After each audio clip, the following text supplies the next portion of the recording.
Let's see what has been happening in the wrestling world. Welcome to the show, where comedy meets wrestling by fans for fans. The Two Count, always the best guests in Midwest. The Two Count, great time guaranteed because we're the best of the best. Meet BX and JR, Top Shelf Tommy, we're about to start. Welcome to the Two Count. It's time to dig deep into the wrestling world. Welcome to the Two Count, where comedy meets wrestling by fans for fans. The Two Count. The Two Count. The Two Count. Where comedy meets wrestling. Please comment, share, like, and start a hype train for God's sakes. And now, here are the hosts of The Two Count. Comedian John Russell, wrestling broadcaster Big Ace, and everybody's favorite heel, Top Shelf Tommy.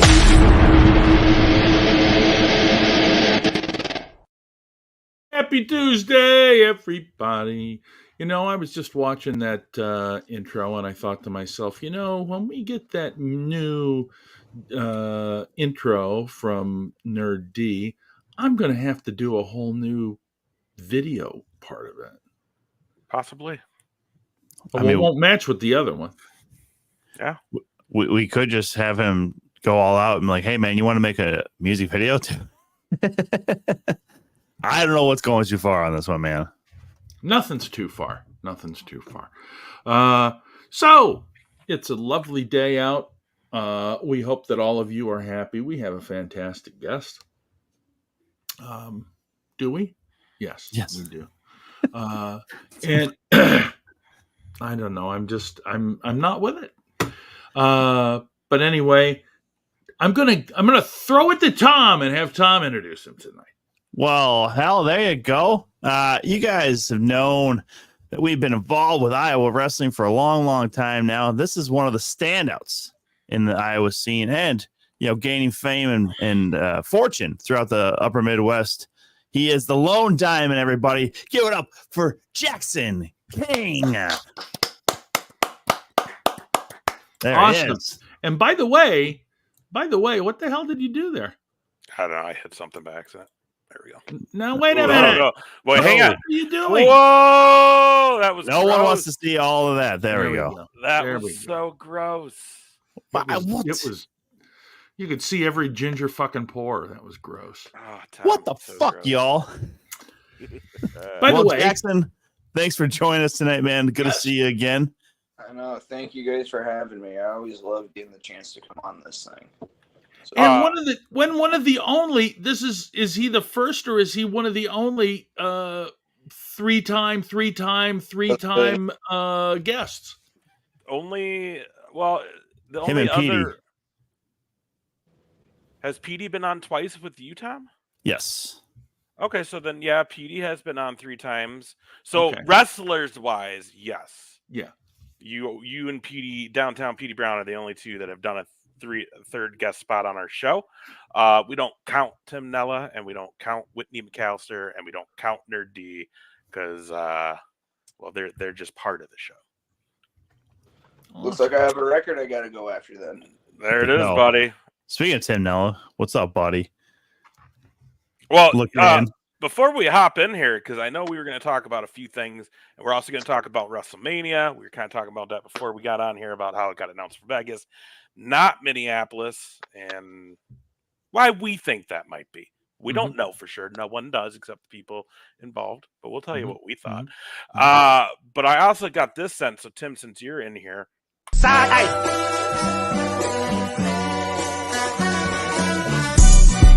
They not like us. They not like us. They not like us. They not like us. They not like us. They not like us. There it is. That's going down July 13th, Rochester, Minnesota, at the Chateau Theater. You may have noticed 2 things. One, of course, Tim Nella was in that poster, who was just in the chat. But also, there's this young man in that poster holding a fist to his chin, Mm-hmm. looking mean as hell. He's ready to go. But Jackson, I'll show you this though, because I got this sent to me too. Wow. That's fun. Connor Hopkins. All right. Cool. Oh. So I this might change a little bit too. We literally changed the scheme of the show today because we had it for the one venue. Now that we're going to the other venue, we switched it up. But yes, July 13th, big matchup with Connor Hopkins in Minnesota. It's going to be one of the matches to watch on that show. I can tell you all. If you're in the area, get those tickets. You familiar with Connor Hopkins? Yes, I have known Connor, and I've known Connor and that Coyotes faction that he's a part of. I've known those guys for probably 2.5, 3 years. And I've known a good chunk. I've gotten to know a lot of guys in the Illinois area just from all the traveling and different promotions I've done over there. They are definitely some of the most talented people I've gotten to meet. Awesome. Well, it'll be great for you to be able to show your talent to the people of Rochester. That's for sure. I mean, it's not something they deserve, but it's good that you're going to be there to provide those people with great wrestling action. That's for sure, Jackson. Nobody really deserves to see me because I'm just that fucking incredible. But there we go. It's just what can you do? They still for some reason get to come see me. I don't really know what to tell you there, Tom. Well, they pay the promoter pays you, and it's unfortunately part of the transaction of the business, I guess. But yeah. Well, it's going to be fun though, is because JR will be at that show, but Tom will also get to finally come to the show for his show. Very, very cool venue that we run these shows in. It's going to be a lot of fun. Yeah, I wasn't on the Rochester Madhouse show last year, but I saw highlights and clips of it, and as soon as I saw it, I'm like, ooh, next time they're over there, I'm gonna see if I can get on that. Well, you're gonna love the venue. It didn't work out initially that way, but funny how it worked out. Now you are in there, and yeah, we're all excited for that we're moving there. Let me ask you this though, because Jackson, I think when we first got you on the show, it was really early in your career, right? Yeah, 2021, about 3 years ago. Yep. And now, especially in the last year and a half, maybe, you're taking over the Midwest right now. That's the goal. I guess you could say that's the goal. I'm just trying. I'm just doing everything I can to keep getting to more and more different places. I want to show my face as many places as possible, because I feel like if your goal is to make it to the TV levels, whether it's WWE, AEW, Impact, what have you, you got to network as much as you got to network your name as much as you fucking can. And that's basically just, as much as my body hurts like a motherfucker, I'm still trying to fill up every weekend as possible. I'm still trying to fill up both Fridays and Saturdays. Sometimes I'll even have Friday, Saturday, Sundays, but I definitely wouldn't trade none of it for the world, because it was really the only thing I wanted to do growing up. Hell yeah, man. That's the spirit right there, man. Load up that calendar, get those shows, man. I mean, obviously we got to see you this last Saturday with Absolute there in Waterloo, and that was actually the thing. So we were back there at the Cedar Valley Sportsplex. Our first show there with Absolute was also the same night that Madhouse was running their first Rochester show. So and I remember you being there with Leo and Matty Starr. But the Free World faction, y'all added another member this last Saturday, huh? We did. We added the big picture to the Free World. That's amazing. We always have something under our sleeve. When you're under the wings of Matty Starr, you learn pretty quick that you're always gonna have a plan if there's some adversity. Well, that's a hell of a backup plan right there for that trios match. But even before the match really got going, there's fans out there yelling at you like they know who you actually are. I mean, that one idiot in the front row, and I will call him an idiot because this dude's standing up yelling at you like he could actually do something. I'm like, come on, man. Yeah, I know exactly who you're talking about. I fucking hate that guy. I don't know. I don't like that guy. Like that guy gets in my face and calls me a bitch and all sorts of stuff every show, and it's just like, dude, you were lucky that this is a show and for entertainment, because if you know damn well if you just go up to somebody and say that, you're getting dropped. You know what I mean? And it's 100%. like, and this guy, I'm standing on the apron and he's yelling at me. He stands up and he yells at me, "Oh, I saw you get taken out by one fan. I'll be the next one, you pussy bitch." And my exact words were like, "I dare you to step up to this ring and do something, because I know you won't. So just sit your ass down and shut up." And he did not say a single word the rest of the match. Well, and I know the first show we were there at Cedar Valley Sportsplex, that same dude was just yelling at referee Joey Jojo. And again, I never understood that idea where you have such hatred for the people who are performing in front of you and doing what they do best. I mean, you are a hell wrestler, and this guy's out there just trying to make enemies. I never understood that. But would you say, though, that is Jaxon doing his best if he's pulling that emotion out of this person as a heel? What he said. You want that. Well, yeah, that's where I was leading into. Granted, if that guy's gonna get in my face and call me all that, there's obviously something that I'm doing right, and obviously I'm not gonna hit the guy. The only time I would ever have to do that is if he put his hands on me first, but hopefully he's smart enough to not do that. But this is Iowa with people we're talking about here, so yeah. Hopefully, but if he's gonna keep standing up and heckle me like that, then by all means keep doing it, because you're just making my night a lot easier. Right now, real quick. That's from Malice. Here's the other thing, though. It's the music with it, man. It's just out of fucking nowhere. Jesus, it's amazing. Look at the promoter promoting. Dude, sorry. I played it like 2 minutes ago. Sorry, Malice. Yeah. Apologize to Boss Man there, Ace. Do your fucking job. Anyways, it's gonna be huge. We can't wait. I heard Front Row's almost sold out already. Tickets haven't been on sale that long, so and we got some other big, hopefully, moves we're doing with the upcoming shows in Rochester. We'll have hopefully more. We'll know more maybe at the end of the week. But yeah.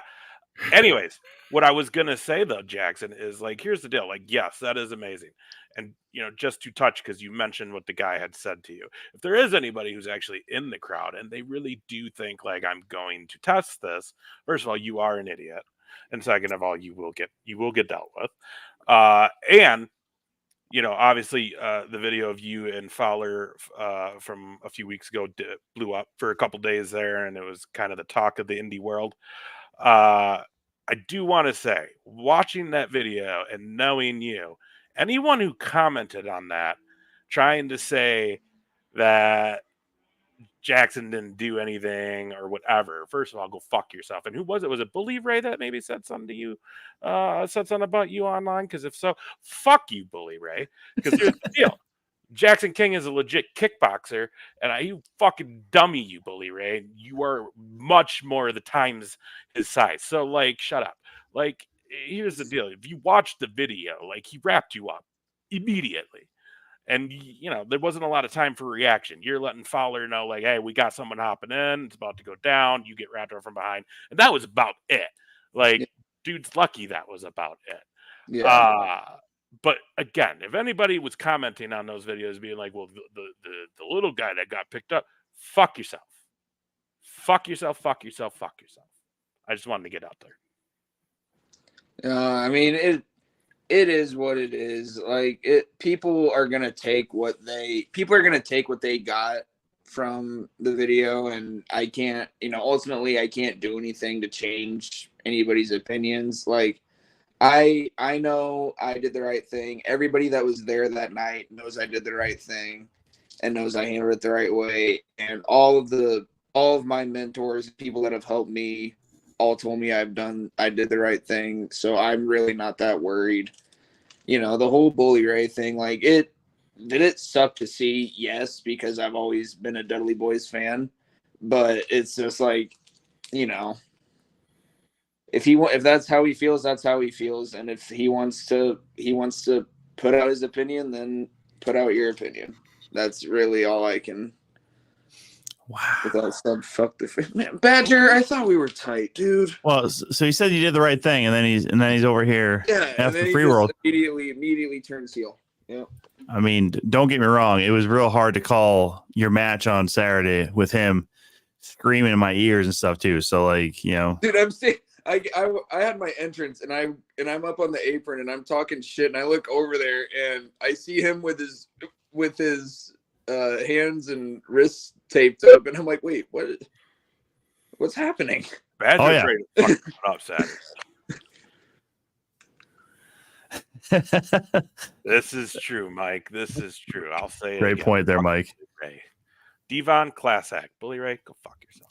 Well, and so here's another question for you, Jackson. Though, in a moment like that, just not to necessarily dwell on this for too long and stuff like that, obviously, because, but what's obviously, again, you gave Fowler the warning and stuff like that because I'm guessing you had no idea who this guy was fucking even going after.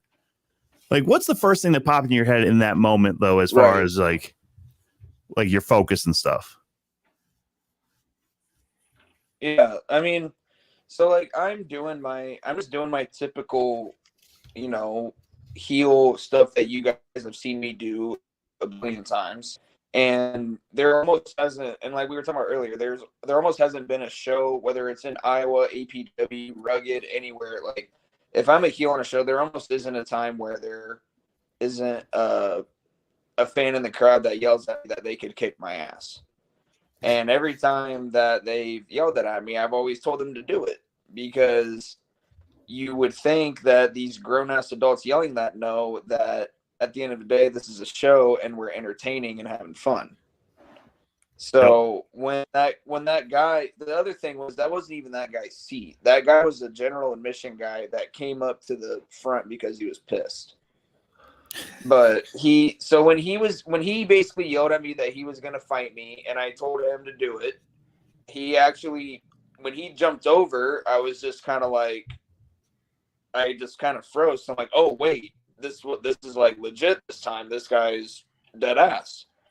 And I, at the corner, I see Dustin, I see Fowler isn't looking. So my instinct rather than to just go after that guy was to turn him around and make sure he's alert and get him moved out of the way, even though that guy was 99% sure coming after me.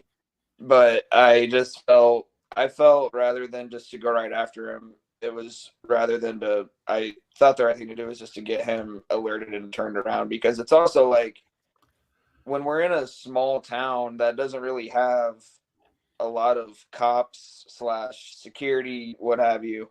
Like, you never know what these guys could have on them, especially if they've been drinking.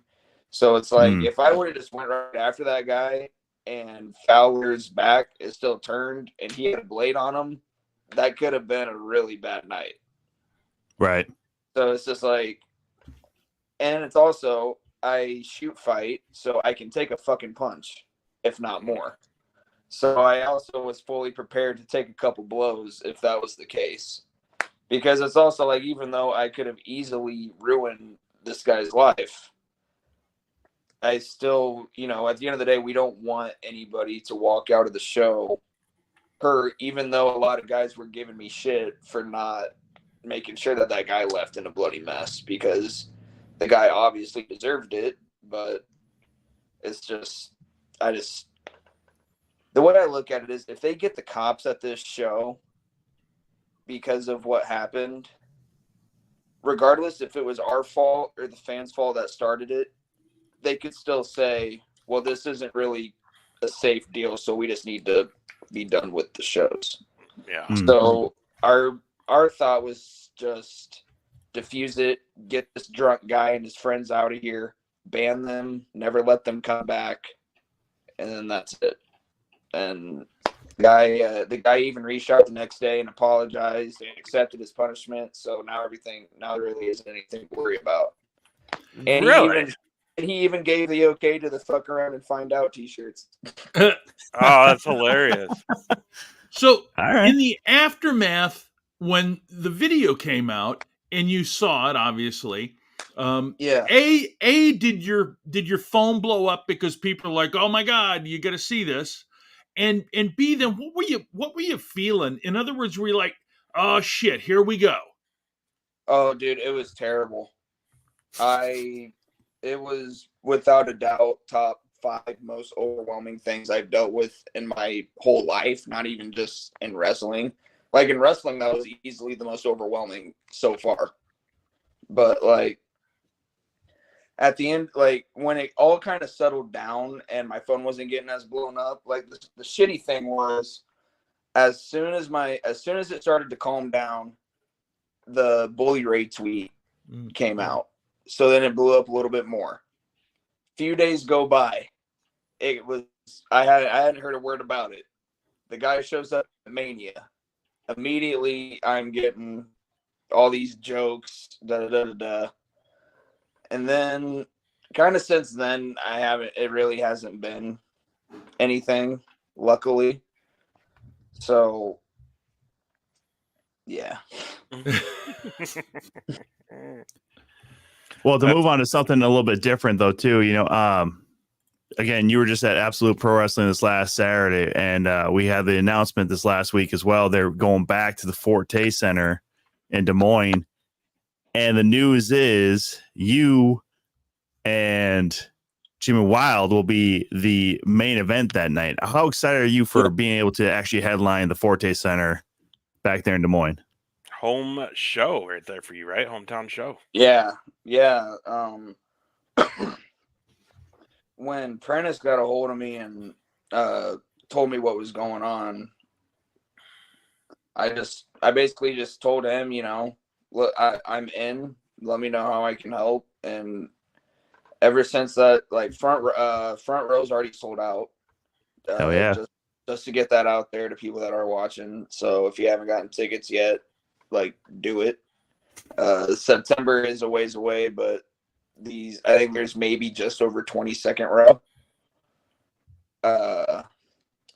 But so when Prentice told me, I immediately was all in for it. As soon as it got announced, I had family and friends texting me left and right asking me how to get tickets. Prentice was texting me multiple times throughout the day saying how many tickets we've sold. We were able to lock down a really good amount of sponsors, and I was happy to get a couple friends of mine that run local businesses to get involved in that. So I think it's definitely gonna shape up to be a special night, and I'm absolutely ready to main event with Jimmy, because not only is he a close friend, but he's definitely one of the best wrestlers in the Midwest, and he and I actually have not touched since 2021 at a fair show in Winterset. Damn. So we got some catching up to do in the ring. Now, was one of your first shows at the Forte? My very first show was at the Forte. So, so it is a holy crap, full circle to go from 2-3 years ago, first show Forte, to now. Yeah. In September, you get to come in and you're the man headlining the show. You are the main event. You're front and center on the poster, and leading history in the fact that this venue that has a lot of past with wrestling inside of it hasn't for like 2-3 years now. 2 years now, I think. So not only is it that you get to come back to your home, but you're bringing wrestling back to the Forte. You're bringing a brand new company to the Forte. Right. You're ushering this new company, Absolute, that's blowing up in the last couple of years here in Iowa and just doing some cool things. So what does that feel like? It's crazy. Like I like feeling like knowing that this show is happening, and like I don't like to say it because in a way I don't know if it sounds like cocky or bragging, but like knowing that like I played a big part in making it happen. Like it's a cool feeling, and knowing that I was like not only to like helping out like a wrestling promotion, but it was like guys that I'm really good friends with run the promotion. So that makes it even cooler. And a ton of my friends are going to be on the show too. Yeah. So yeah, it's all like the whole thing is just going to be, it's going to be awesome. And I hope like, even though this summer is filled with a lot of exciting stuff, I do hope September does get here pretty quick.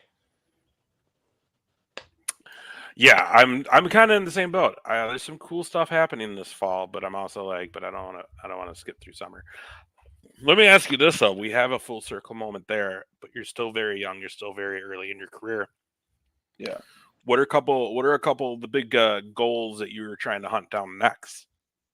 I would say definitely one of them is to wrestle in the East or West Coast. Do something that's not in the Midwest. Like obviously no shame in the Midwest. I love the Midwest, but you know, like I said earlier, I'm always trying to get to as many different places as I can. And I think a good next goal to have is to, you know, try and get to the East or West Coast. I know there's a lot of opportunities in Canada. Canada would always be a really cool one. I've been trying pretty hard to get some extra work just to get on TV, just to get that experience. I haven't got it yet, but you know, It'll come. It's what it is. It's not easy. Time will come. Yep. Yeah. Well, the biggest thing is too, you know, we saw on Saturday too, you know, obviously the training you're going through right now and your physique, I mean, you are definitely looking the part more and more every day. I mean, you're getting stronger, you're getting bigger, you're getting quicker. I mean, and you know, honestly, doing commentary for your matches is very easy because, you know, it's like clockwork in there. You know what the hell you're doing. And then you hit that drop kick. I'm always just like, fuck the elevation. God damn it. I wish I could jump anywhere close to as high as you get on the elevation for that drop kick, man. Like it's, you did in Miami when you were trying to take your pants off while hugging the closet in our hotel room.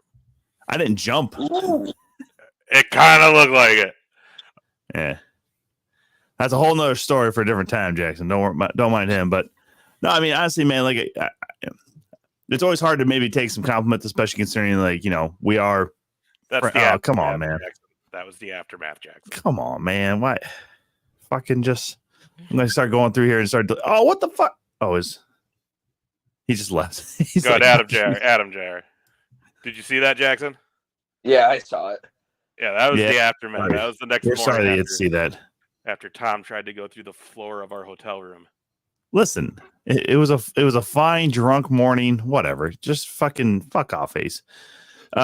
Which it feels like that's a JR line right there. But so again, we all know that you're on the right path and towards these goals, Jackson. It's just more again, you know, the more exposure you get, the better you're going to be. So where's the next couple of shows that we can see you? Because you know, obviously we know about Iowa, we know about you know the Chateau, but you say you want to work every Friday, Saturday, Sundays if you can, probably even Thursdays if you really want to get down to it, right? But yeah. So my next show is this Friday. I'm in Kansas for Fountain City. My first time wrestling there. This is their second show, I believe. Ethan Earhart's going to be there as well. along with Jay Fowler and Captain Midnight. So a handful of guys that we're all very familiar with be there. Next weekend, I actually don't have anything. It's one of those rare times where I have a weekend off. So I'm looking forward to that. But if something comes up, if an opportunity comes, and I always take it because I usually end up getting bored. So, and then I'm closing out the month at Battleground in St. Paul. Hell yeah! Is it that Memorial Day weekend? It's the weekend before. And then Memorial Day weekend, I'll be in Olwine for Rugged. Oh dang! Is that the same weekend as the TI show? 18th is the TI show. So maybe? I don't know. Shoot. Okay. Well, Now we're going to have to start Googling stuff again. Ugh. We'll have to figure that one out.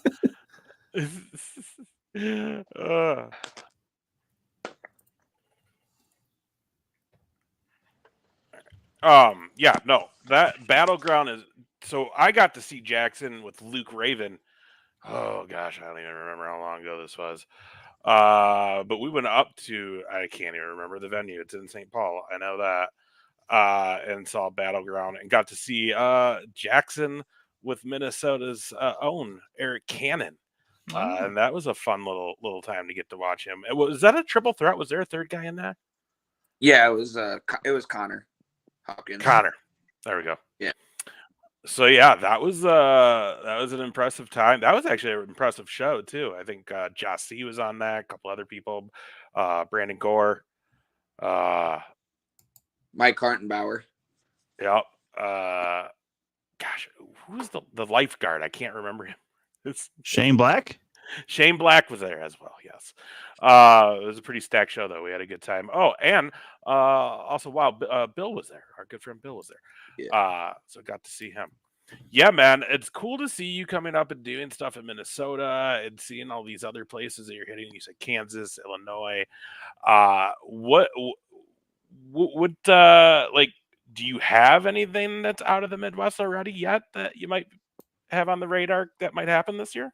I got told that there's a good chance for Canada, but I don't want to put my eggs all in one basket because I've learned the hard way multiple times in wrestling about getting my hopes up really high and putting my eggs in one whole basket. So, but basically what I'm waiting on is for the people that I'm supposed to go with is to basically people that I go with to get their passports and then get the okay from wherever it is that they're wanting to go to, and then we'll go from there.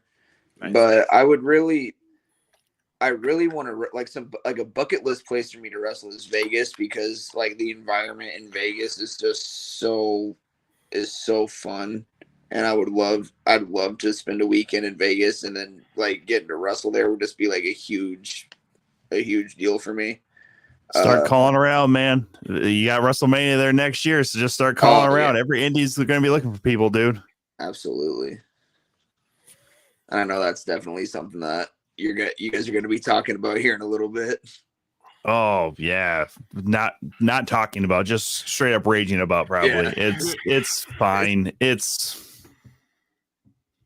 whatever. Tennessee. You'll love Tennessee. I have been talking to Prentice about Tennessee. That's also another one.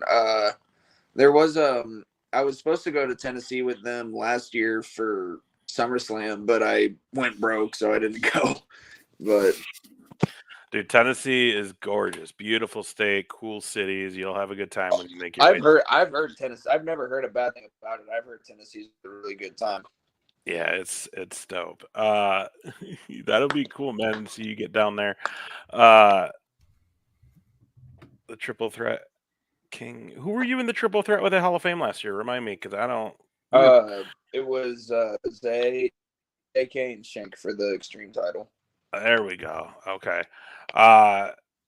Yeah, we were running the music that night. I think we were having a little too much fun at the music table that night.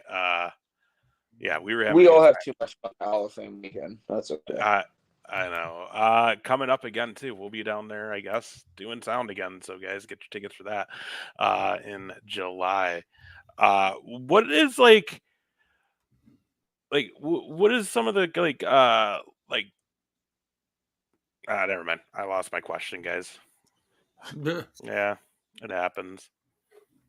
So, you've obviously formed this stable in Absolute Pro Wrestling. You've wrestled all, rugged and all that sort of stuff too in Iowa. Who are some of the guys though that, if you get to kick it with, who are some of the guys you hang out with outside of wrestling? Ooh, I'll tell you if I like them or not. Yeah. Well, I just went to AEW Dynasty with Zay, Gable, Max Chill, Jimmy Wild, and Andrew Eddy. So those are all a great group of guys. That just sounds like a fucking crazy time. I'm not gonna lie to you. Oh yeah, we rented an Airbnb. We definitely had a good amount of time. We had a good time. The Spice Boys that Vandy just brought up so I don't know how much you've heard about the Spice Boys, but that was a gaming group that got put together during COVID, and then it turned into hangouts for sometimes just to get together or for birthdays or to celebrate a holiday. We took a Spice Boys trip to the Royal Rumble in St. Louis a couple years ago. That was a really good time. I think Gable and I stayed up till 6:30 a.m. that night. Fuck. Dude, Yeah. I remember those days, man. I remember those days. Shoot. I don't even think I saw like 3 a.m. on the cruise this year. I think maybe. Oh yeah, do you guys is the Jericho cruise like a yearly tradition? It is. Yeah. We set sail again at the end of January. All three of us. We got the old man coming. Yeah, JR and his kid are finally, breaking bread with the wrestling masses there on the Jericho cruise finally. So here's the deal. I've always said, I said it last year. I've already started saying it again this year that this next cruise, I'm done after this. No more cruises. No more Jericho cruises. The only way I would do it again, I will tell you guys right now, the only way that I would do it again is if after this year, a bunch of the people we know on the wrestling scene in the Midwest actually go. Not necessarily work. Because that's a hard thing to do now tied to AEW. It really is. I don't want to obviously if anybody we knew was on that boat getting booked, we'd do everything we can to be there if we weren't already booked. But we've had quite a few people that we work with at these shows say we've always thinking about it. I think we might try to do it next year. And if because some of them are the people he was just talking about. So if all these guys actually did it the year after, then I would be like, okay, I'll do it one more time. Because then it's we have our cruise wrestling family, but then we actually have our wrestling family on the boat. Prentice is already getting ideas. I mean, it's going to be a riverboat cruise. Going to go from one side of Waterloo to the other fucking side of Waterloo. Because here's the deal, Tom, you know this too. The cruise is so much more fun when you're with a group of friends. Oh, right. 100%. We instantly met up with our cruise family when we got to the port. And I mean, we were with people all week on the boat after that. But to have if the Spice Boys came, if the boys, if a lot of these people who have been saying they want to go possibly the next one actually went, I would then be like, okay, I will do one more with all of them. If none of them go though, I probably won't do the cruise again. Ace is basically saying that he is a poor bitch and he doesn't want to hang out with people on the ocean anymore. That's not what I'm hearing. I'm right there. I probably would not be able to afford a Jericho cruise. I would go if I could afford it. I'd go in a heartbeat because a cruise that's about wrestling just sounds like heaven. So it's actually pretty reasonable. You get a few people together, you split costs here and there, maybe not get the drink package, or maybe do and just get fucking crazy. Who cares? Or if you guys just don't mind getting intimate and know that you're only going to shower, shit, and sleep in the room, yeah, do the payment plans and get the interior rooms and shove 2-3 of you in there. It'll be affordable then. That would be such a fucking dude. We would cause some shit. Iowa boys causing some ruckus on the high seas. Yeah, hell yeah. Yeah. Just start talking shit to all the other fucking pro wrestlers on the ship. Oh god, separated boys, separated. Okay, oh god, that'd actually be a lot of fucking fun, man. It would be a good time. We'll see. Maybe we'll throw something out and see if we can get a group of people. I don't know. We'll see. But either way, that would be insane. Aside from like wrestling and stuff, though, like Jackson, if you could just take a vacation, like what are some of the dream vacations that you would like to do? Ooh, that's a good one. A big bucket list item is to go to New York and see a game at Yankee Stadium. Nice. Because I'm a huge Yankee fan, always have been. Let's see. I honestly would. I'm trying to think because I've been to San Diego, so I've already been to Cali. I've already been. I would like to go to Florida again because when I went to Florida, I was like 5 or 6 years old, so I couldn't really do anything. So Florida would be fun to go back to. Honestly, probably like the biggest dream would be to go to Japan and to wrestle and have a match in Japan too. I would Japan might be the biggest one.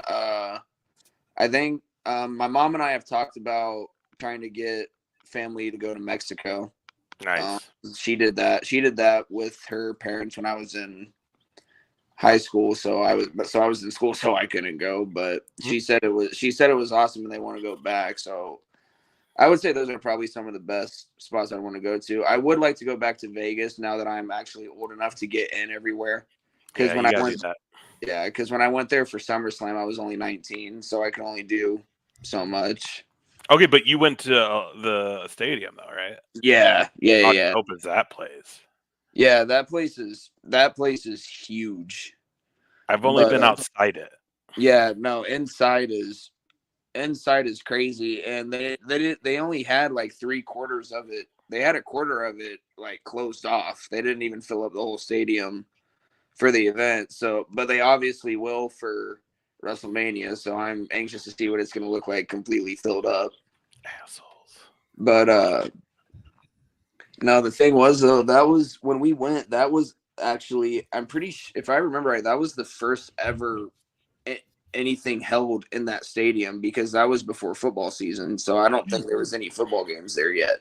Was that when they like ran out of food, or their computers went down? Their computer system went down during the second match. So from the second match to the rest of the show, you couldn't buy anything to eat or drink, cash or card. God damn. So that stadium easily missed out on 6 figs. Oh man. Like those people who run that place had to be so pissed. Well, I think almost every fan in there was pissed. Yeah, dude, I can't have any more beer. No more beer and popcorn. Fuck this place. Right. And they're getting WrestleMania before us. Fucking damn it. I know, dude. I still haven't been to WrestleMania. And when they didn't announce next year at WrestleMania, I'm like, they had it. They were gonna do Minneapolis, and now they're fucking moving it. I knew they were gonna do this. Yeah, there's some bait. We could just he segued into it. We might as well just get into what? it. Let's just rant about it. Let's just get mad about it. Like, okay, full disclosure. Yeah, just because the three of us are in Minnesota, guys, we don't know really why.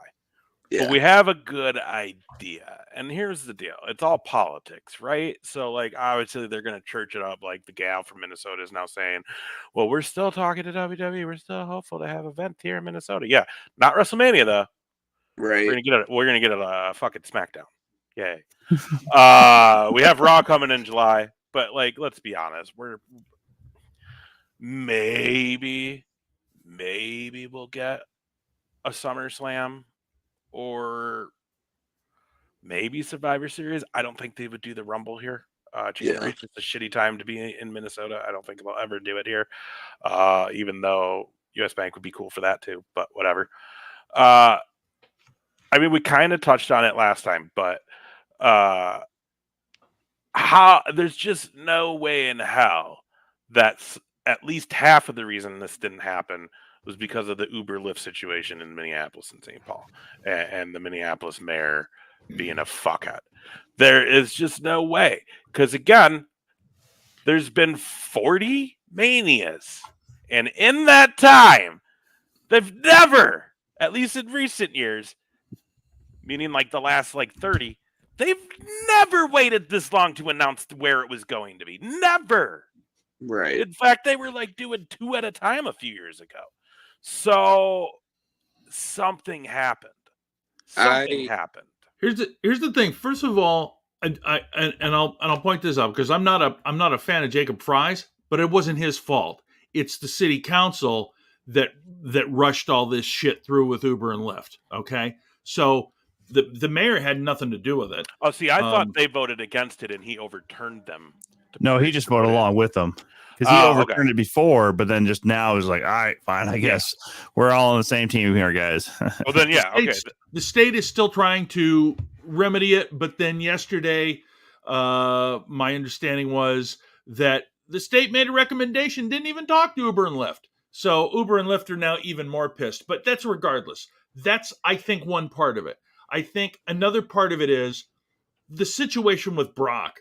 I think Brock's retirement here would have played a big part had they felt like they were going to go through with it. And then the other thing that just happened last week that maybe did or didn't have anything to do with it, Gable Steveson just wasn't coming along. That didn't have nothing to do with it. Well, I think they knew a year ago he wasn't going to cut it. They probably did, but that, when we talked about it a couple of 3 weeks ago, between who's the girl from here that's on WWE that's looking Tiffany really Stratton. good? Yeah. The idea that Gable Steveson and she would be able to, participate in their home court. I can see the Brock thing. I don't think Tiffany and Gable, I don't think that has anything that you have to put everything together because you can't just put your thumb on one specific thing, I don't think. Well, but here's the deal though. The Uber and Lyft thing is crippling for entertainment in the metro area. If Minneapolis and St. Paul don't have that, how do you expect especially international fans that come to these to get around? Because no one's going to take the time to learn the fucking buses and the train and the skywalk. They're not. They want the ease of, hey, all I got to do is pull this up on my phone and some dude named fucking Ahmed's going to pick me up and bring me where I need to go. It's not always Ahmed. It's not always Ahmed. In Minneapolis, it's a lot. It's a lot. Easy peasy. I don't have to do anything else.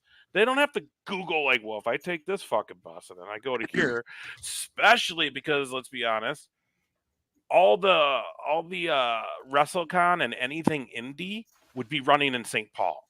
It wouldn't be running in Minneapolis. It would be running in either the suburban area or St. Paul because WWE is going to take over downtown Minneapolis. Mm-hmm. So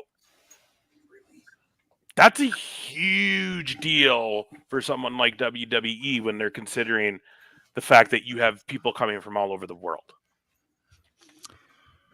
So Jackson, if it was up in Minneapolis next year, were you planning on trying to make the trip? Because I know a lot of you guys down there were saying, like, if it's in Minneapolis, man, we're fucking getting up there. We're going. 1,000%. It was gonna be. We were gonna go. We were going to try to go to almost every event we could. We were going to try and get on at least one, if not more, like indie events around there. Mm-hmm. We were going to go to we wanted to do WrestleCon. We were going to try to do the whole experience because it's like, if this thing's only 3.5, 4 hours away, we got to experience this whole goddamn thing because it's only going to happen once. But, right. the idea that popped into my mind was because, like, you know, with you guys being in Minnesota, all those facts that you just spelled out, I had no fucking clue. Right. So I've been thinking it has to do with the main event next year either being The Rock and Cody or The Rock and Roman, and they want to do that somewhere that's just like a more popular city. So that's why I think they moved to Vegas, and they waited longer than they did because they wanted to make sure The Rock was going to agree to do it. So there is rumor too that there is a possible talk for us getting 42. Right? Yeah. So if that happens, I do think there's a lot of weight in what you just said. Mm-hmm. I do think that The Rock has enough pull, not saying he hates Minnesota or anything, but why wouldn't you do, you know, especially if it's him and Roman or even just him and Cody, why wouldn't, you know, let's do it in the city of entertainment, you know? Right. Plus, like, here's the deal. You know they're going there, right? And they got the thing with TKO now. And they got the thing with TKO. UFC is like all about Vegas as much as they can. Right. And you got the Sphere now. And WWE's already said when that thing was opening that they're like, we want to do something in there. Mm-hmm. So UFC's already going to be doing a show in there. I don't remember which one it is this summer, but one of them is going to be in the Sphere. So, you know, Vegas is a no-brainer for Mania. But to have Minneapolis be considered such a lock for 3-4 months' time and then it just fucking falls apart. There's more to it. And like you said, it could be any of these things. It could be what Jackson said, that they feel the main event's too big. It could be what you said, JR and Brock. Even though they're saying that the door is open for Brock to come back. You know, it could be the Uber and Lyft deal. You know, either way though. But here's my thing: if it ends up being that was one of the driving causes, was this Uber and Lyft deal, I just really want to be in the room with the city council when they realize, like, oh wait, WrestleMania generates how much money for the city hosting it in a week? Over billions. Mm-hmm. Oh. Well, and that's the thing. It's their decision that then is affecting the whole of the area. It's not St. Paul that was also on board with this. It was just Minneapolis. Well, but if you have your main event or your main feature there at US Bank Stadium, plus then you're going to use Target Center. They're going to be most likely at the convention center. So you are using a giant chunk of downtown Minneapolis. But again, WrestleCon goes to St. Paul. You know, there's always talk about other indies, you know, ROH returning back to their home base here in Minnesota to Hopkins. So you're actually saying that all of these suburbs, all these other cities are now affected because y'all want to make a decision that you really didn't even fucking come to the table with the actual fucking numbers. And let's be honest, if they did it in Minnesota, there's no way WWE is not going to do a couple things at the Mall of America. Especially, yeah. And you mentioned even the fact that, you know, this is an entertainment thing as far as Uber Lyft. Well, no, it's also a travel thing because the airport to Minneapolis it's not as close as, you know, the airport's by the Mall of America. So that's the biggest thing. You're going to have something involved with Mall of America. Probably some of the hotels down there are going to have specials or, you know, run some WWE features or some shit like that. And the trains just aren't big enough for how many people that's going to bring. Yeah. Plus, also, who wouldn't want to recreate Mr. Perfect's fucking touchdown pass himself over at TCO Performance Center for the Vikings? I mean, come on, man. TJ Hawkinson could be right there, like in amazement, just to have another tight end for the Vikings. Come on, dude. It writes its fucking self, man. Let's do this shit. And here's the sad thing, too. If they don't get 42, and Chicago gets approval for that new stadium, Minnesota can kiss a Mania goodbye for good. Oh, yeah. For good. Done. We'll never see it here. Yeah, it's true. That's unfortunate. Very unfortunate. But I got, you know, here's the deal. Only time will tell. And Chicago's somewhat close. Well, and see, that's another thing. Yeah, because all you guys in Iowa, you know, I know a lot of Iowa guys who are Cubs fans or Sox fans, Bears fans, whatever. I mean, Chicago is kind of the hub of the Midwest in almost every aspect. So if they do get an indoor stadium for football, and Ace, you're right. I mean, they could go back to Detroit, sure, whatever. It sounds like SummerSlam is going to be more. They're going to try and find like a relatively decent weather area to put that into football stadiums, sure. So maybe it's a SummerSlam down the road for US Bank, but. Oh, and here's the deal. That could make some sense because we did have 99 SummerSlam. True. And also, just a really side note, I read somewhere that recently, like in the last week or two, Jesse Ventura has been in talks with WWE. Oh, really? Because Vince isn't there anymore. Not saying that means anything about Minnesota, but also, like, he was a big part of SummerSlam 99. He probably just wants to sell his legal marijuana at the arena. Well, Jesse, like young Jackson here also mentioned the fact of Canada. They got recreational marijuana. How do you feel about Canada? I tried to invade Canada when I was governor, and they put me down. He does sell his own stuff now, though. I saw the ads for it. Yeah. Oh, that's crazy. Hilarious. Yeah, I don't know. You know what? SummerSlam could definitely happen. It's not the same. No, but it would be cool. On the topic of Mania, I'm gonna show a picture, and I just want Jackson. Just tell me what you're feeling when you see this. Uh-oh. I feel like I'm. I feel like I'm in elementary school again, staying up on a school night because I begged my fucking mom to buy this pay-per-view because I wanted to see Cena whip the Rock's out. Man, I don't even want to talk about it, man. Why'd you do this to me, Ace? Okay, wait. Why would you do that to him? But what do you think when you see this one? No, you see that one's a different story because I was, Cena won that match. I wasn't even there to see it. I was there, but I wasn't there. One of the I did learn. I don't know if that's still the record to this day, but their first, for the longest time, and it still could be now, their first match made more money than any match in history. But like, just this past Mania could have broke that for all we know. You know what I mean? Like, but Cena, from what I learned a few years ago that Cena and The Rock at Mania 28, that match and that build up, like, that made more money than any match ever. And is it literally the only Mania match that had a full year build to this day? I mean, would you consider Roman and Cody a year build?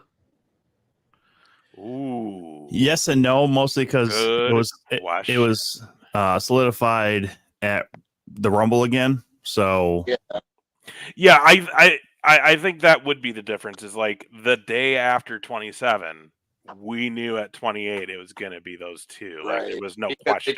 They literally declared it. Exactly. Yeah. Yeah. I was there. Okay, like I'm a Rock mark. I know you're a Cena guy, but I'm a Rock guy. So like when that was announced the day after, it was already decided that like I'm going to be in Miami next year, of course. And we were going to do this in a different segment, but we should just do it now because Jackson's here, and I know he's a big Cena guy. Well, no, we were just going to talk about how the year-long build. Yeah. The title, the once in a lifetime, the two biggest polarizing wrestling stars, almost crossover stars, are going to finally lock up. There's this kind of real heat too from Cena talking shit at some of these radio stations, which ended up being this beautiful, like, just build match moment. You guys watched this on TV. I guess I know JR, you did. I know you did, Jackson. I'm assuming you did, Tom. I guess I don't know if you watched this one live. I don't know what you were doing in those back then. I didn't know you then. I was having sex with girls. Question. Why don't you still do that? Bad knees, bad back. It's all past me. Anyhow. Yeah, you forgot bad personality. Yeah, I was going to say, you also forgot that you're bad at picking up pussy now. What the fuck, guys? You need people like Jaxon around here to catch some scraps. Man, what the fuck? Anyways, it was just like the perfect build for a WrestleMania moment, right? Absolutely. Now, even though you're a Cena guy and he lost, do you agree that they did the right move going ahead with that rematch at 29? Yes, absolutely.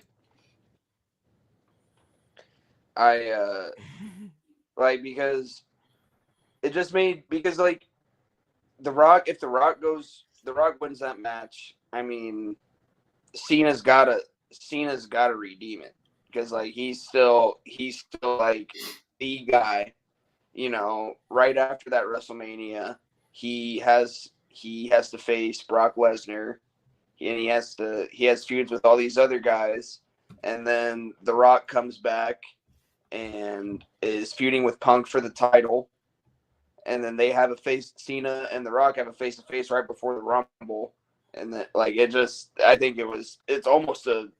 damn near 2 years worth of building for them to have 2 main event WrestleMania matches, and they did it so good.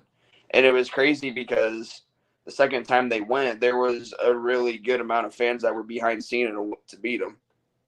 Because the first time they went around, there was hardly anybody that wanted Cena to win that match. Oh, I know. I laughed at the little kid sitting behind me in the stadium that night.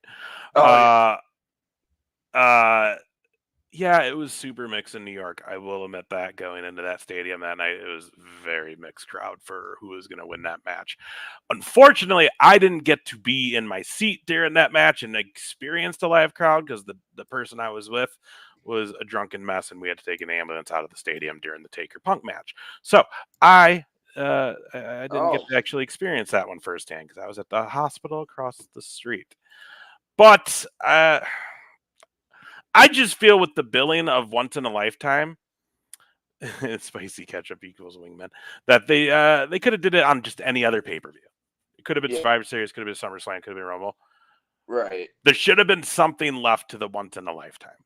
And I felt like it was just like cheaped out of how special I felt Mania 28 was when I was there. Right. No, I get, like, it's, your opinion's not wrong, like, by any means. Because like if you're gonna build something and call it once in a lifetime and then do it again, then that it took that away. Yeah. But a lot, and then for the longest time, people were wondering if they were eventually going to go a third time to break the tie. True. Thank God they haven't. You two got anything to say? Nah, not really. For that, what's that, Jaxon? No, I was just laughing at John just now. I don't got nothing.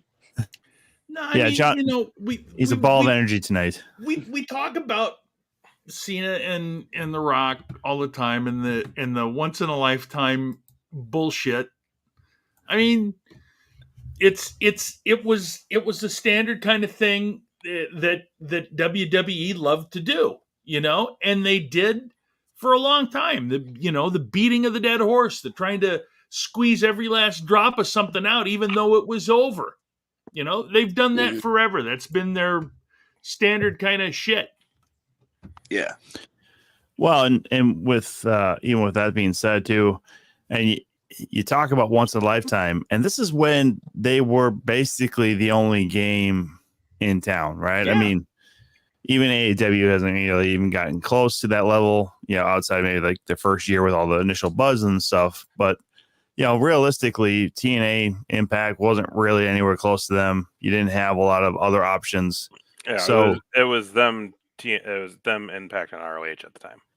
Yeah. So I mean, realistically, the next biggest events as far as attendance is probably, I believe that was like the first Wrestle Kingdom. Like that was around the first Wrestle Kingdom. So size wise, that'd be the only thing comparable. But realistically, with the amount of talent that they could have had on those rosters, and to have to go once in a lifetime. Nah, motherfuckers, we're going to do it twice in a lifetime. I was like, that for me is why I think it was just kind of complex, right? Because, I was more in line with what CM Punk was saying back then than anything he's saying now. But, he mentioned it, it actually should have been his WrestleMania pay-per-view. Like his main event was taking on Taker, and he did everything he could. But then all of a sudden it's kind of just overshadowed because now you're going to go Cena and Rock, which, again, you mentioned it earlier, Ace, crossover appeal is right there because you have two guys who have already started to make names and headway into mainstream media. Others, courses, Brock was already starting to do some movies and acting and all. So brother, he was like fucking years into his career by then. What, like Walking Tall or whatever? And when he came back and did the Cena match, dude, yeah, he was 8 or 12 years removed already. I mean, he was still doing WWE when he did Walking Tall and the Mummy. Like, okay, all right, well, Jesus, get off my ass. All right, I don't remember time very well. Fucking everything's a blur. What the fuck, JR? How come he gets to get on our ass when we mess up and we can't do it to him? Well, I mean, you can. It's just a matter of no one really gives a shit. What? No. Oh, you little bitch. I mean, did you see me making comments saying that I'm wrong? Blah blah blah. I don't see anything. Selective memory. Okay, there it is. Yeah. Selective memory never happened before that. But I mean, again, what I'm just saying is the fact, like, okay, yeah, Rock was doing movies and stuff, and Cena had come through the Dr. Thugonomics with his rap and everything, and actually being, pretty fucking legit as far as, the rap game goes and all. But, realistically, to do it twice to people like that, and especially as you mentioned, Ace, like, once in a lifetime, that's the build you're pitching, and then the next day. And I think it's fair to say Cena was kind of on his way out at that point for 29. Probably, but he still had more title reigns in him, man. Come on, dude. He still says he has title reigns in him. I'll tell you what, though. One of the craziest live moments at a wrestling show I've ever gotten to see, ever, was the Raw after Mania 28. Because all fucking day, we were hearing it. Like, yo, someone saw Brock in Miami. Yo, someone saw Brock at the WWE hotel. Brock's fucking in Miami. Like, everyone was talking about it in Miami. So when Cena comes and cuts that promo, Jackson, you would have hated it because that whole arena was lighting his ass up. No one wanted to hear a word he had to fucking say about the match the night before. Everyone wanted were ready for Brock. Was Lesnar to come out and F5 his ass. Right. And I mean, if you watch that promo, you see him even like hold the mic like. No, I watched. Yeah, I watched it live. When that fucking hit, we were upper level. The rafters were shaking. Dude. I wish I still had the video on my flash cam, which I don't even know where that is. Because like literally I was shaking because everyone was losing their fucking minds that Brock was there. It was insane. No, those are the best. Those are the best parts though, dude. Like, it was in like 2011, I got in trouble for waking up the house when Triple H returned at Monday Night Raw to challenge Undertaker at WrestleMania 27. Yeah. That's funny you got in trouble for that. Oh, dude. I don't know how many times I got in trouble for waking up somebody while yelling at wrestling because mom was sleeping. Mom needs to lighten the fuck up. She's the one that let me stayed up and watch it. So there you go. Okay, well, good, Mama. We'll you lay off of Mama King, all right? Mama King, you did good. What is that like though? I mean, what are some of those other memories or moments in wrestling that you remember that it's like was a driving force to make you get in the ring? Ooh, that's actually a pretty good one. Because I'm trying to think, because I haven't really seen any big returns live. Like when I went to SummerSlam, Becky and Brock came back, but those weren't after years of absence. You know what I mean? Mm. Like I haven't seen one of those live. I'm trying to think of when the Hardy Boys came back at WrestleMania 33. I lost my mind, and my mom ran up the stairs, and her exact words were, "Why the fuck are you screaming?" Valid question. And then fast forward later to the show, Cena's doing the proposal. My mom starts crying. I looked at her and I said, "Why the fuck are you crying?" It's so sweet. It's fake, Ma. They're not gonna really get married. It's for the TV show. Yeah, quite literally. Yeah, it was funny because when he was doing the proposal, you could see fans in the crowd doing the no chants. Yeah, Brian knows. They all knew better. There was I heard that there was like Vegas. It just shows how serious Vegas is with betting. There were Vegas bets on if Cena was going to propose to her, that was going to do that. I do remember like the day of going into Mania here and like, oh, you might propose, and it's just like, yeah.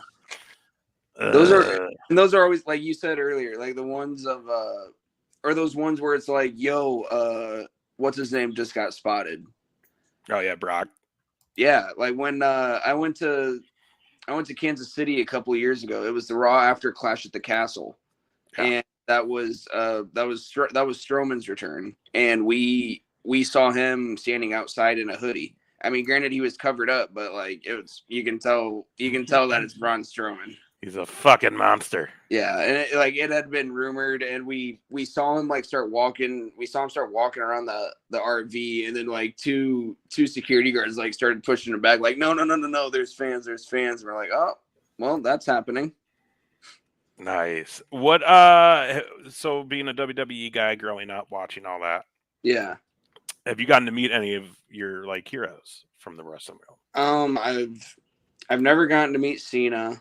And I've never gotten to meet Orton. Those are the two that like made me want to be a wrestler. So hopefully that'll happen sometime in my life. But when I was in middle school, I was he's back to the Moxley stuff. But when I was in middle school, he was doing the Dean Ambrose stuff, and I was a big mark for the Shield when they were doing their thing, and then when they split, like this is when I was still like into it and was believing everything. So like when Seth turned on the Shield and started doing the authority stuff with Triple H and the J&J security, I hated them. And I was a huge mark for the Dean Ambrose lunatic fringe stuff. I thought all of that was great. And he came to Comic-Con in Des Moines, so I went to that and got my action figure signed. I think I was maybe like 12 when that happened, 12 or 13. That's so awesome. that was pretty cool. You just made all of us feel real fucking old by saying that. I'm so sorry. I'm so sorry. Fine, brother. You're fine, brother.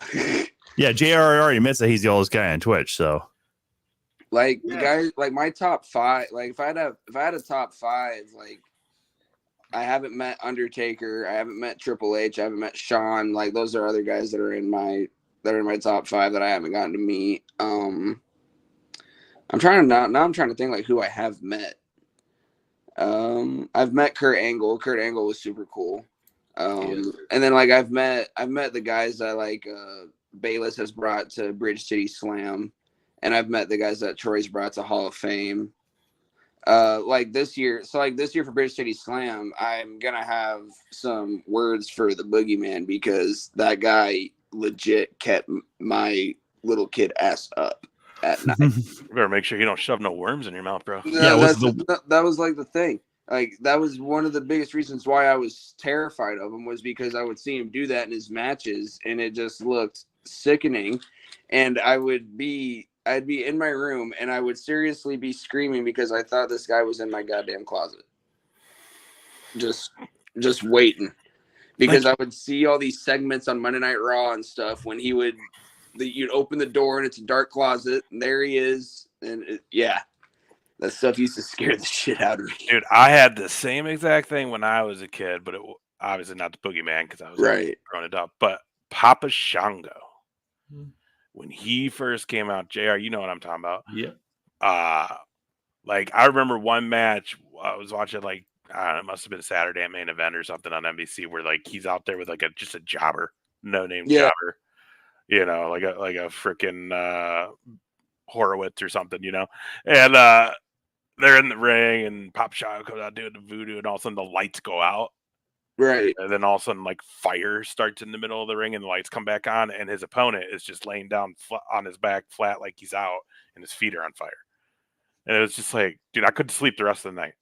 Oh yeah, dude. Like when you're a little kid and you get in and you like are still believing in all this, some of those scary gimmicks, like they legit.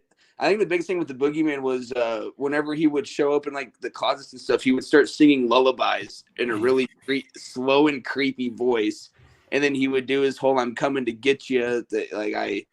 But the other thing is though, is I've heard he is one of the nicest guys like out there, so I already have a good feeling is that when I like tell him all the times he scared me, he's probably just gonna think that that's great. Obviously. You never know what you're gonna get though. Yeah. I told Jake the Snake at a Q&A once. I was like, "Hey man, so I'm definitely afraid of snakes ever since I saw Macho Man get bit with a cobra. So thanks for that." And his direct answer was, "No, you're afraid of snakes because you're a pussy." Again, this is a Q&A. Well, so this is in front of everyone. Well. And I'm just like, that might have been just him trying to get in the pop. That was I think that was just for he could have been just high as fuck. No, he wasn't done. Like I laughed and he was like, and I was like, oh, funny.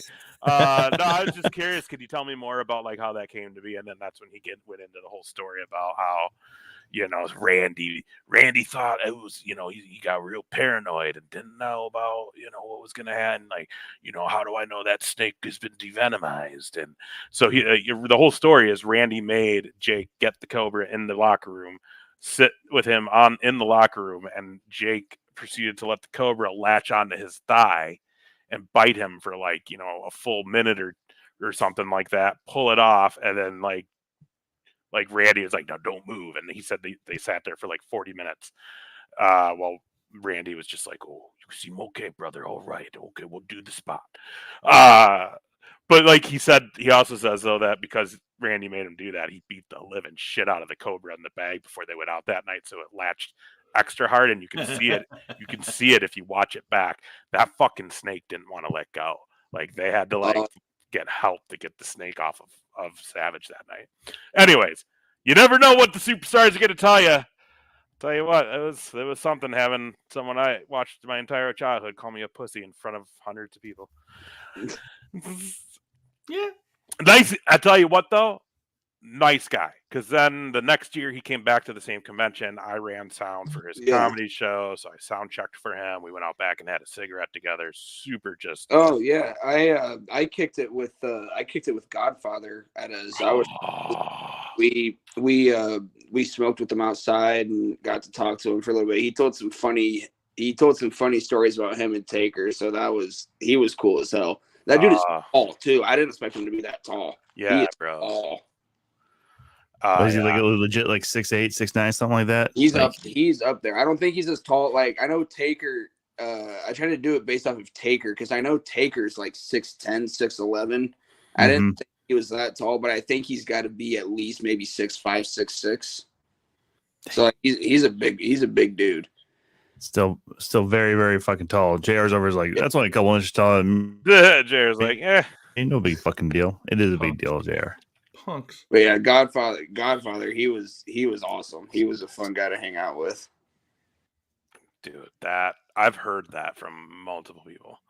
I definitely have heard that. Even Dan's verifying in here. So real nice guy.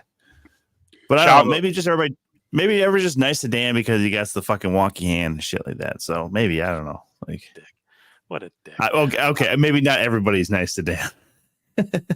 You're not. Yeah, dude. Chavo's a saint too, man. Chavo was awesome. Love Chavo. Yeah, that was when we did the Rugged Pro show in Fall City, Nebraska, he came and he did a seminar. I didn't do this. I didn't get there in time for the seminar, but him and Fowler wrestled, and after their match, I got to like stand there and have a few minute conversation with him and drink a beer, and he gave me some pretty cool advice, and he was super nice about everything, and he was super cool. Yeah, dude, that's my homie right there. We're both Cowboys fans. We both love golf. No, I partied with him. Wait. Does Chavo like golf, or does Corbin White like golf? Do you not? I mean, first of all, I do know what you're talking about. Yes. But like, no, he is actually a serious. Chavo. I follow Chavo. He golfed a lot. I'm sorry. Can I not make a fucking joke around here all of a sudden without everybody like, listen, no, Chavo's a really good golfer, man. You sound kind of racist. I didn't say anything, Tom. I didn't say you were about to. You make a funny joke for once. Anyways, okay, all right. No, I partied with Chavo in 2010 after bragging rights, but then he did me and watched his show after that though, and I was like, nice. I was like, do you remember that night? Like we were doing tequila and shit. He's like, oh no, man, No. it's all good. It's all good, dude. But no, he's super cool. Let's do this, guys. Let's do this. Jackson, why don't you hang out for this? Because we kind of been doing this every week, and it's kind of fun. Oh, yeah.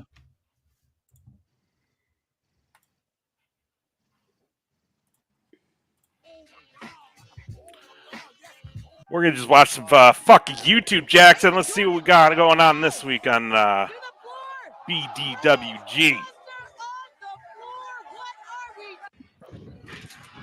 There needs to be more 8-sided rings. The Wolves, Hardy Boys, and the Dudley Boys. Fuck the Dudleys. I got you, Jackson. Dude, I gotta go on one of these lucha shows. God dang. I don't know. You know one of my favorite lucha guys to watch? Gringo Loco. Yeah. Tom and I were talking about him. Yes. Dude, Speedball is one of my dream matches. Just because of the kickboxing. Speedball is a dream match of mine. Him and Gringo both are dream matches. Oku, man. He made me a fan on the boat. Yeah, he's real fucking good. That right there is why Mike Bailey's a dream match of mine. Dude, Speedball is amazing on the boat, too. Dude, did you see him and Will Ospreay at Bound for Glory? No. That was incredible. That's free on YouTube. Oh, I'll have to check that out. I'm gonna put that on after this. We're all gonna watch it like right after. I was gonna say I'm gonna put that on after we get off. Oh my god. Oh! Men that big should not do that kind of shit. I'm sorry, man. I just always afraid that it's gonna under rotate and that's a lot of massive man coming down on somebody's neck. I heard he's next to come to the E potentially. Yeah, that's the same thing. I heard the same thing. Real quick, Jackson, we saw him bouncing up there. The three of us don't know what that's like, and a lot of the people watching probably don't. How hard is it to balance just yourself alone, not with another guy on the ropes? Oh, my balance is terrible. So like just getting up there to pose in my entrance can get kind of sketchy. And if I'm going up there to do literally just like to go for a coup de grace or a frog splash, I am close to falling off. So that's why that's why you've never seen me do a springboard, is because I cannot stay on those ropes. Well, yeah, it is very hard. Like some guys do it like it's nothing. I think it's harder than a motherfucker. Well, I'll tell you what, we actually almost saw Cole Cannon fucking break himself in half by. I did see that. Oh, God. Honestly, everybody, make sure you check out the print. Yeah, when you check out the Apprentice Wrestling Network for this last weekend's show. I mean, again, Jackson's match was fantastic, but Cole Cannon stepped a couple of feet off the turnbuckle and somehow delivered a moonsault, which I'm like, there's only two ways to go. Either you fucking break your neck on the floor, or you fucking hit that moonsault, and he hit the moonsault. So good for him. I'm not a big Leo Rush fan, but that guy will do some bumps. Yeah. Into the tents. Fuck you, Bully Ray. Have you ever seen the exploding cage match with Teddy Hart and those guys? I don't know if I have. Oh my God, they kill each other. Oh, this one's pretty heavy on the Dudley Boys, unfortunately. For the record, I never really was a fan of Bully Ray, so Ace, did you do this on purpose? No, not at I all. thought that's what I was thinking. Fucking Ace checked this out. I was like, oh. This is actually PDWG dropped this about 8 hours ago. This is the newest one. Might not live to see 18. Basement drop kick there, caught him right in the without his hip. Mexico comes calling. Would you go? Absolutely. Hell yeah. Returns the favor. Oh, wait a minute. Alexander trapping the arm. Oh.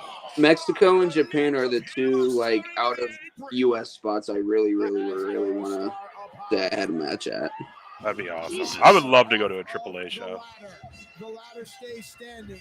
He is going for the gun. What the fuck is he gonna do? Jeez. Now it's shot off, as does Swan. A pair of hurricanranas. That's impressive. Oh, here we go. Kings of Ruin. These guys are just Oh. the Death Valley driving into the ladder. Wow. How many ladder matches you got under your belt, Jackson? Here we go. Watch That's a good question. Lands on his feet. Shane swerves his way I out. can think of at least Star press, cover, 2, Australian suicide. 3. I can think of 3 right off the top of my head. I've had one at Hall of Fame, and I've had one at Rugged, and I've had one at Zawa. Nice. I'm trying to think if I've had any more, but I know I've had at least 3. Jesus.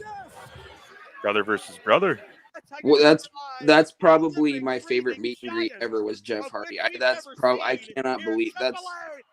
My memory is so bad now, man. It's unbelievable. But It gets worse as you get older, brother. yeah, I hate to say it, but Jeff Hardy is probably my favorite meet and greet I've ever done. I've heard he's cool. He came to Des Moines for this is when he was a free agent. He was doing his music. Yep. And he was doing a meet and greet, and there was the VIP meet and greet was you could hang out with him one-on-one for like 5 minutes, and it was like $100. And I'm like, I've heard this guy's cool. If I could potentially get like some really good advice from him in a span of 5 minutes. And he's been all over the world, and he's been to the E.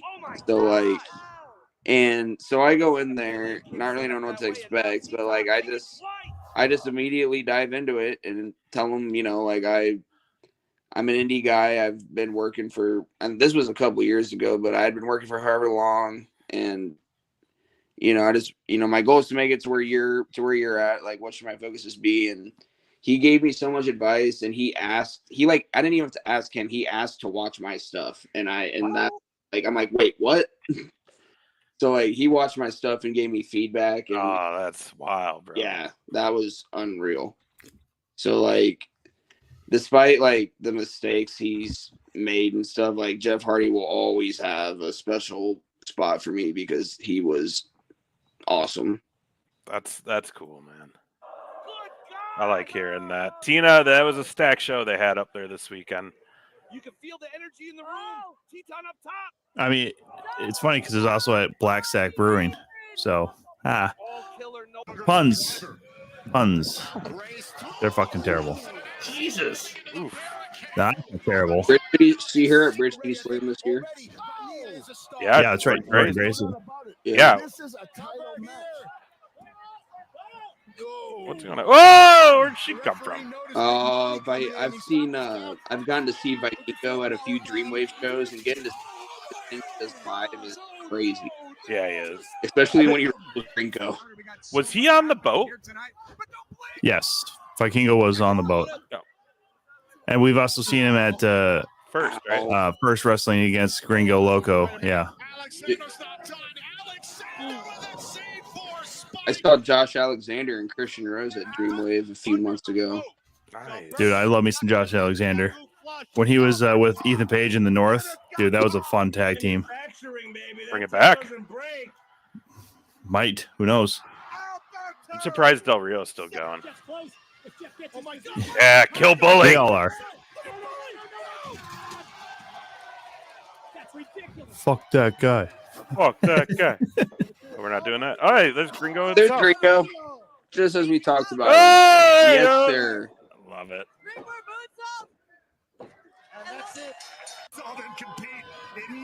How is PCO still going? Some of this might be old though too. Yeah, but like it's still within 5 years. Hey, Oh, that's Paul Walter Hauser. Another yeah. guy. Wasn't that the match we were supposed to be at? Oh no, No. it was him and Cardona. PCO beat the shit out of Fowler on a dream show. Nah. Ooh. Wasn't Sexy Star who broke Rosemary's arm? Legit shoot. Yeah, just straight up didn't break the hold. It's amazing she still wrestles. Moose. My back hurt just watching that. My arm hurts because every time I see a guy take a powerbomb wrong, it always seems like his arm's back behind him. I was like, God damn it, that has to hurt. Will the Hardys wrestle each other one more time before they're done? Yeah. You think? Yeah, for sure. That'll be their last match. Yeah. They'll go out against each other. You mean like a Ric Flair last match, or No one's gonna have a heart attack. God, Vikingo is amazing. What a great counter by the mini. Now what? I'd like to see more of the Lucha guys in the Midwest. We don't see them come up here a lot. Fastball special. Oh no. Oof.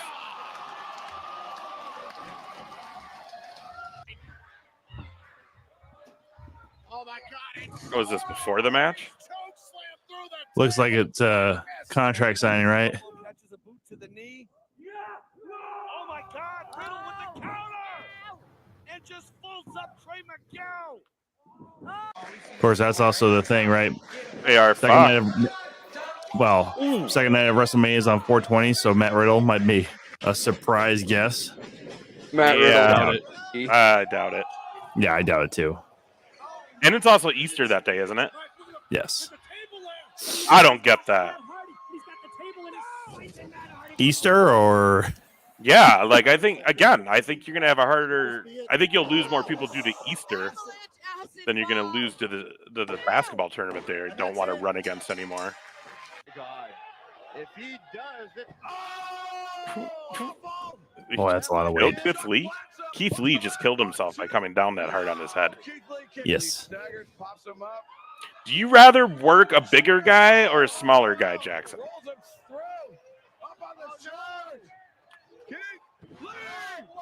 That is not.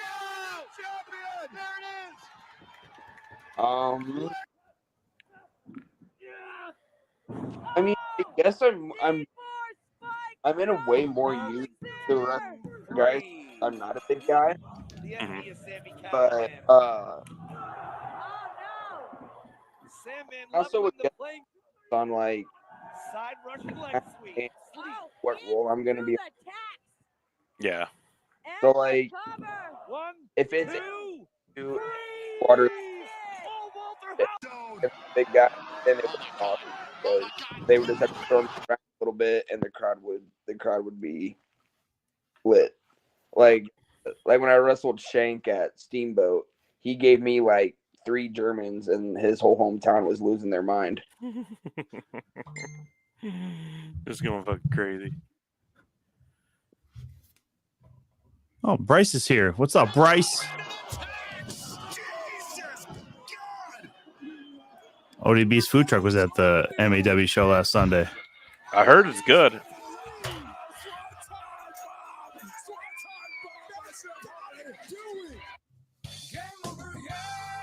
Gotta love some wrestling highlights.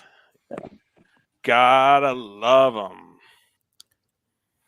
Yeah, it's just something different we've been doing now lately, Jackson. Watch a little highlight video, laugh, cry. So, Jackson, quick question then, too. So obviously, you've been on the show before. We've done the time game before. I want to review that and see this time if you want to maybe make some changes to your picks. All right.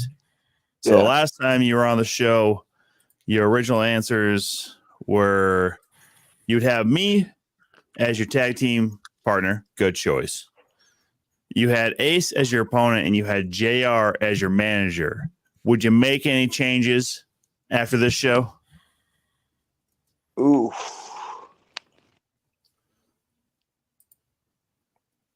I would say. And you don't Thomas have to still- make any changes. Yeah, you don't I have know. to, but it's maybe a good idea. Thomas still my tag partner. That's Oh for yeah, sure. I am. Yeah. You understand how that top shelf life lives, so yeah. I mean, I can't. I have to go there. I think I'll flip it though between Ace and John, and have John as my opponent and Ace as our manager. Tire John out quick, right? Mm-hmm. I'll pull his leg. Well, I guess were you saying that I have to pick my own tag partner? No, we picked that for you. You get Bryce. Fuck that. Actually, hold on. Speaking of Bryce, by the way, he gave me a gift that he wanted me to give to you. So it's a picture of him, and it says, "To JR, keep on sucking, you old bitch, heart, Bryce Jordan." So, he hearted me.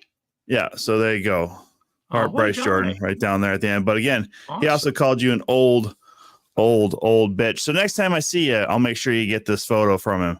So I'll just leave it up here though, so you can make sure you see it. Cool. I mean, the sooner the better, because I'm running out of toilet paper. I don't know how hard your asshole is, but that's not going to be a good wipe. I'm just going to let you know. Make any difference? It's gonna hurt. So, but yeah, yeah, there you go. Yeah, there you go, Bryce. Yeah, fight Thanks. JR to beat his old ass. So yeah, there you go. You have a signed 8x10 of Bryce now. You can do whatever the hell you want with it. So yeah, I'll make sure I get that to you one of these days. Tom probably already made out with it once. He's made out with Sam Adams, for God's sakes. I'm sure. Well, listen, I mean, that's why he's in a mask now. I was going to say, he made out with the Viking mask, not Sam Adams. Yeah. Minnesota Vikings. Hey, actually, real quick, Jackson, you got the Bulls shirt on there. You watching the NBA playoffs? I have not been. If the Timberwolves make it, then I'm gonna. If the Timberwolves make it to the finals, then I'm gonna watch. Okay. But so like I was a Bulls fan when I was a little kid because Derrick Rose is my favorite basketball player. Okay. And but when ever since he left Chicago, I followed him, but I never really had like a favorite NBA team until LaMelo Ball got drafted. So I've been a Charlotte Hornets fan for since he's gotten drafted, but I love vintage Chicago Bulls merch. So whenever I find something that's not expensive, I get it. Okay, that's fair. But yeah. See if you can track you down a Bobby Hansen jersey. Oh, dude, that would be so cool. I've met him like 2 or 3 times actually. I went to high school with cool him. guy. You went to high school with him? Oh, really? Yeah, I played on the basketball team with him up until I was a senior, and then I didn't want to play anymore.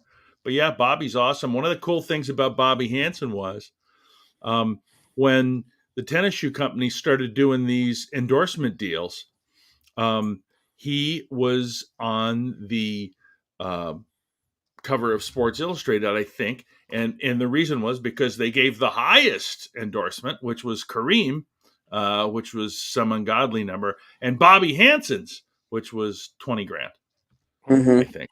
But at the time, it was like, that's money back in the 80s. That was a lot of dough. Yeah, that's big. But I remember watching home Bobby Hansen be out shooting baskets in his driveway, and he'd say, "Russ, come and play me some." And so I played with him half hour. The guy never stopped shooting. Never stopped shooting. That's awesome. That's funny. All right.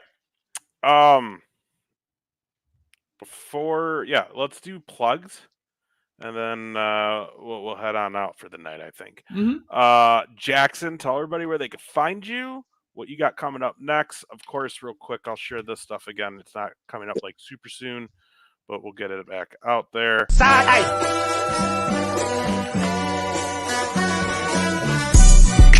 They not like us. They not like us.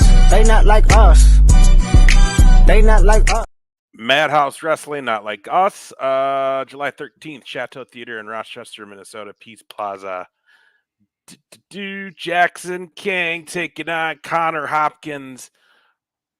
I'm going to say it right now. Probably going to be the match of the night, guys. So just throwing it out there, Rochester. Buy your tickets. So we obviously have that show coming up. We have the Big Absolute Show, Forte Center, September 28th. You and Jimmy the Dirt Dog Wild. Another match that's going to steal the show. Both of them could be match contenders for match of the year. But what else do you have coming up? So this Friday I'll be in Kansas for Fountain City Pro. And then as of right now, next weekend, I don't have anything, but that could very much so change.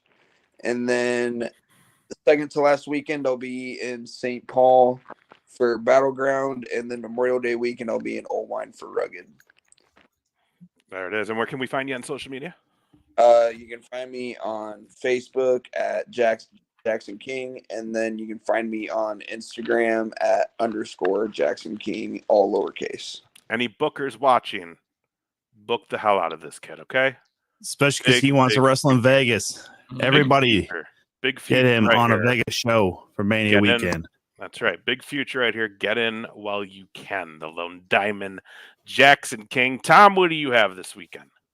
I'm working the door at Dusty's on Saturday. So, and also I'm going to watch the T-Wolves on Friday and on Sunday. Hopefully they fucking get another sweep. Oh, damn, this fucking team's good. 8-0 in the playoffs.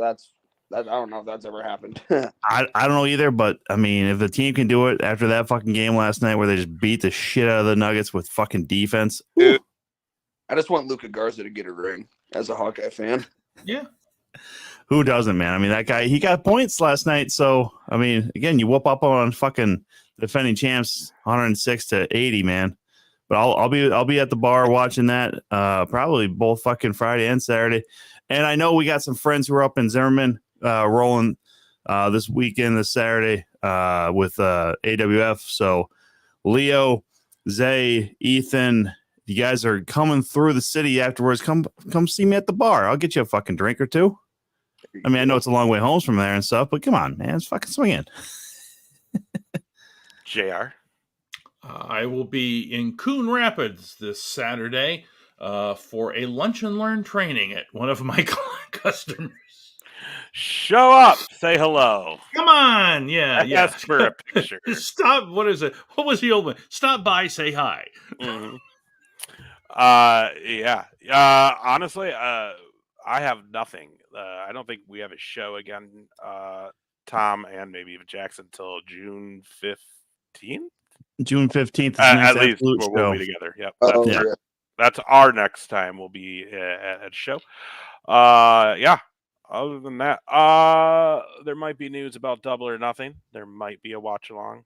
We'll confirm that next week on the show. Next week is going to be, what is it, the 14th? Is that? Yes, next week is the 14th. It is. Okay, cool. Next week, JR, go ahead and hit your graphic. Oh, yeah. Come on. Coming soon to the 2 Count. There we go. Next week, we have Frankie J. Miss Frankie J going to be on the show. Heck yeah. Yeah, we've been a long time coming. If you don't know who Frankie J is, you will know after next week. One of the probably better female wrestlers to be in the state of Iowa for the last 10 years. So very, very good wrestler in the ring. Very cool person, good friend, and we're happy that she's going to come by and hang out with us next week. Oh, yeah. Absolutely.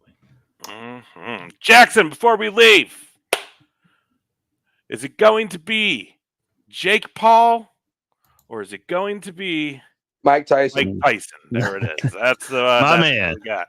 There we go. That's all I needed to know. Yeah, we'll be back next week. All right. Thanks for watching, everybody. Bye-bye.